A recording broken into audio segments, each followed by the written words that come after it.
Hey,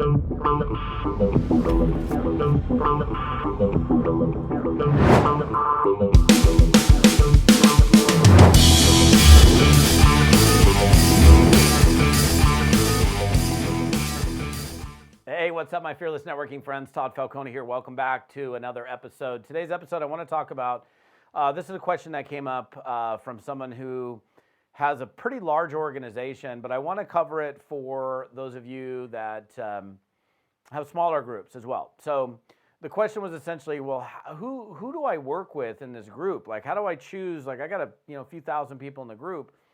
Who do I choose to work with, and how long do I continue to work with those people? So I want to make sure I cover this for the people that are, have large organizations and also those that don't. So my first answer in terms of how long do you work with those people, as long as you're in the business. And in my opinion is like, if they're in your business and they're producing and they're active and they're like, through their actions are showing that they want to grow, you're going to support and encourage and work with and, help out in any way you can for as long as that they're in the business. I don't think there's ever a time where you just like, I'm not working with you anymore. You're out. You're okay. You've graduated. See you later. You're out of your kid. It's like kicking your kids out of the house and never talking to them again. I don't think.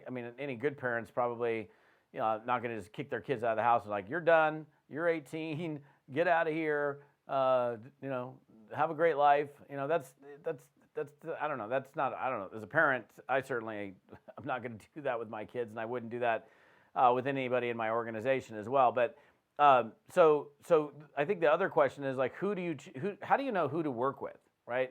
And this is like an issue that we're going to deal with even as a small organization. Like let's go to the small organization. So you got a group of like 20, and you're working with this team, and you've got 20 people on your team. Do you work with all 20 of those people? Do you spend time with every single person equally?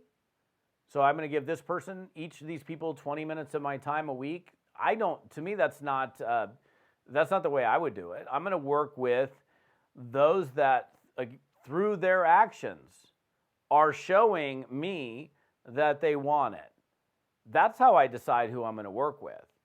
Just because you gave the company money and signed up and bought a distributor kit or bought $1,000 in product and said, I'm going to go, blow this thing out of the water, and you bought the biggest package that the company offers, does that mean I've got to spend the most time with you because you spent the most money? And that, by the way, it doesn't matter what package that they purchase. If a person, let's say you had a $5,000 package in your company, which isn't so prevalent in today's market, but let's say that was the case. Well, you spent $5,000, so does that mean I got to spend a bunch of time with you because you spent $5,000? No. If you show up, I'll work with you. As long, that's just, this goes back to the, and I've said this on other videos, I know for a fact, that, when I began learning this concept of who do you work with and how do you choose to invest your time in team members, I heard this phrase and it stuck to me like glue: work where you're deserved, not needed. Now again, let's define that. What is someone who's deserving of your time? Well, they bought a kit, they bought product. Does that mean that I'm supposed to constantly call them? Hey, are you doing anything? What are you doing? Let's go. I'm trying to nag you or try to get you to move. People in this business have got to have enough initiative to start, being enough of a self-starter to at least get moving. And if a person just buys product and sits there and doesn't show up for your strategy session, or doesn't show up or go through your getting started training, or constantly makes excuses why they can't get to it, then I'm supposed to sit around and wait for you? If you decide at one point you're going to wake up and you're going to say, hey man, I'm ready to go, and you've been in for 7 months, but you've been sitting on the sidelines for 7 months, and I'm like, hey, game on, bro, let's go. Let's do this. But I'm not going to sit there and be calling you every single day. What are you doing? What's going on? You coming in? What is that? You ready? That's just like a waste of my time. The person that I'm going to spend my time with, and this is not, by the way, just frontline personally sponsored, okay? I'm going to work with the people that are working. The people that are putting customers in, the people that are, showing up for events, that are showing up for trainings, that are recruiting people, those are the people that I'm going to spend time with. And so when we talk about the who, right? The who do we spend time with? It's the people that are showing up, for sure. It's the people that through their actions are doing things. But it's not just the personally sponsored people. Like, I am constantly looking through the genealogy and looking to see who's in there, who's recruiting, who's this person. Wow, like, who's this person on the leaderboard?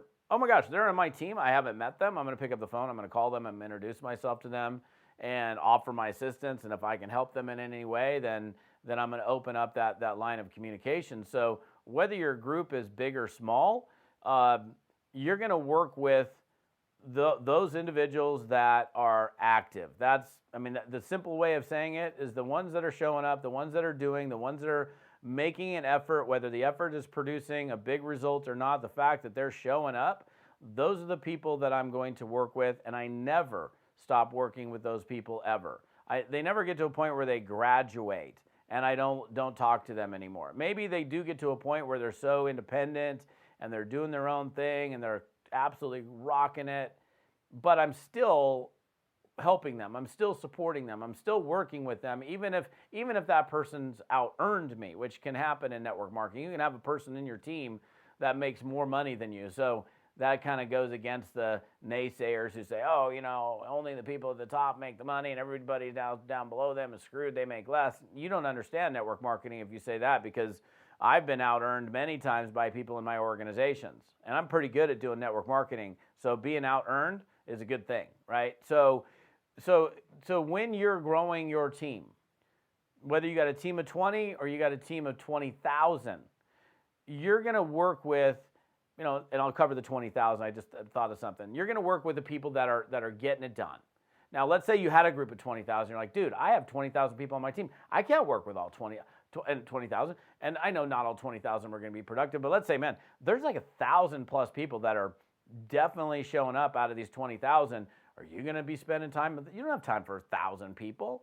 So in that instance, what I'm going to be doing is I'm going to be working at higher levels. So let's say I've got Tina, and Tina is frontline to me or second level to me, and she's a major leader in the organization, and she's got a bunch of these other people. Let's say she's got 500 other people in her group that are super active and productive, and I'm ideally having Tina be the person that's covering the support and the assistance in that leg is ideal. Not that I'm not going to have relationships with other people in that organization. I most certainly am going to. But I think in that instance, if you have a really sizable organization, you want to have layers of leadership that are able to cover what's beneath them. When you have a smaller organization, or I'll just say an immature organization from the standpoint of there's not a lot of really effective or powerful leaders in there just yet, you may have to be working with people deeper in the organization until one of those individuals really kind of gets themselves into that position where they've got it, I got this handled. But even in that case, again, if they've got it handled, I'm not going to ignore that organization. That's another thing about leading a group and knowing who you're going to work with. I'm always keeping an eye on what's going on in the organization, no matter how fruitful that group is or how great that leader is that's leading that leg.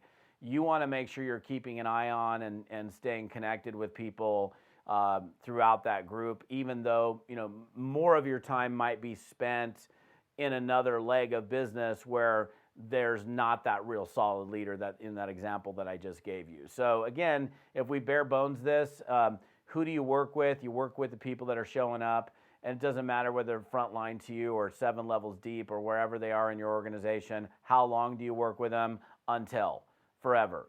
As long as they're productive, you're working with them. And if you're sitting on the sidelines, I'm not working with you because you're sitting on the sidelines watching everybody play. When you decide to jump in the game, hey, I'll work with you. So that's a pretty easy philosophy for you guys to work with in terms of deciding who you're going to work with, how long you're going to work with them. And again, the thing that stuck to me like glue when I first began this journey was you work where you're deserved, not where you're needed. Now, again, just let me give one final thing of clarity on that.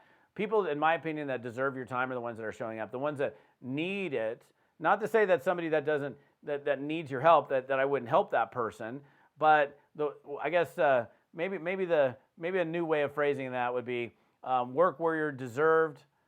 Not, I don't know. I mean, that thing's so stuck like glue in my head. Work where you're deserved, not where you're needed. And I know that the people that deserve my time are the ones that are showing up, and the ones that are sitting there complaining, coming up with every excuse not to, and they, oh, I got this and I got that thing going on. They can never seem to show up. I'm like, okay, when you show up and you go on the deserve side, then I'll start working with you. Pretty easy philosophy for you guys to work with.